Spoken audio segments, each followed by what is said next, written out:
നമസ്കാരം. പുതിയൊരു വാർത്തയിലേക്ക് സ്വാഗതം. എല്ലാ മാധ്യമങ്ങളും ഓൺലൈൻ മീഡിയ അടക്കം എല്ലായിടത്തും ഇപ്പോൾ മുൻപന്തിയിൽ നിൽക്കുന്ന വാർത്തയാണ് ഹേമ കമ്മിറ്റി റിപ്പോർട്ട്. ഇത്രയും നാളും 4-5 വർഷക്കാലം പൂഴ്ത്തിവെച്ചിരിക്കുന്ന സർക്കാരിൻ്റെ നാണംകെട്ട പ്രവൃത്തിയോടാണ് എല്ലാവരും ചോദിക്കാനുള്ളത്. എന്തായിരുന്നു ഇത്തരം പ്രവൃത്തികളോടുള്ള ഉദ്ദേശം? മറ്റൊന്നുമല്ല, സ്വജന സംരക്ഷണം. പക്ഷപാതപരമായ ഇത്തരം പ്രവൃത്തികൾ ഇനിയെങ്കിലും നിർത്തിക്കൂടെ? നാണമില്ലേ സർക്കാരെ?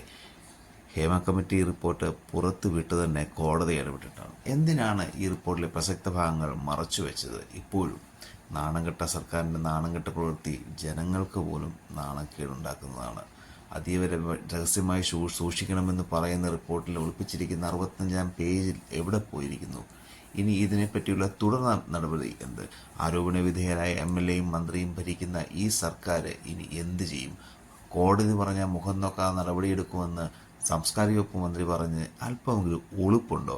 കോടതി പറയാതെ തന്നെ നടപടിയെടുക്കേണ്ടുന്ന കാര്യമാണിത് എന്ന് അറിയണം മന്ത്രി ഇനിയെങ്കിലും.